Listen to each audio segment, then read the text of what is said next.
A veces los departamentos de comunicación son los primeros en advertir que estamos en una crisis, porque los departamentos son los que están en contacto muchas veces con los públicos externos y a veces con los internos. Lo primero que tienen que hacer es ponerlo en conocimiento de los jefes, porque una crisis no es un problema de comunicación. Una crisis empresarial es un problema de gestión y las autoridades de la empresa son las que tienen que tomar las decisiones últimas sobre qué es lo que nos ha pasado, cuál es la respuesta y cómo vamos a comunicarla. Pero siempre el cómo vamos a comunicarla viene en tercer lugar. Los errores más habituales cuando se comete una crisis es, por un lado, desconfiar que la acusación sea cierta. En realidad lo que deberíamos hacer es asegurarnos y por lo tanto investigar si hay alguna posibilidad de que sea cierta.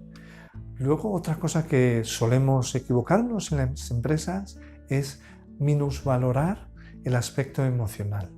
Las crisis no son situaciones normales, no son problemas técnicos, afectan a las personas, hay víctimas, hay daños físicos, económicos notables, hay amenazas de que el problema pueda agrandarse. Por lo tanto, un error que tenemos que evitar es minusvalorar el problema y pensar que la gente va a actuar con racionalidad. No, la gente ante estímulos muy fuertes reacciona de manera muy emocional y debemos ponernos a ese nivel. Y otro problema también que suele suceder en las empresas cuando pasan por una crisis es equivocarse de público prioritario. Los públicos prioritarios son siempre, en primer lugar, si hay víctimas, las víctimas, sus familias, sus entornos, y en segundo lugar, los públicos internos, los empleados. Los empleados no pueden conocer que hay una crisis por los periódicos, por lo que se dice a los inversores, por lo que se dice a las autoridades, no.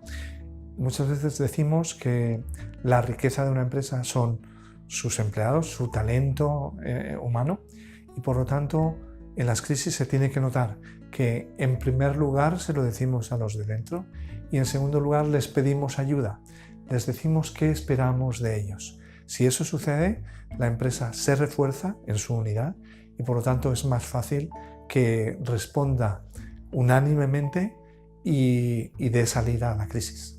Cuando surge una crisis hay muchas cosas que no se deben hacer, como por ejemplo no se debe nunca mentir, no se debe asumir cosas de las cuales no tenemos certeza, no debemos empezar por defendernos.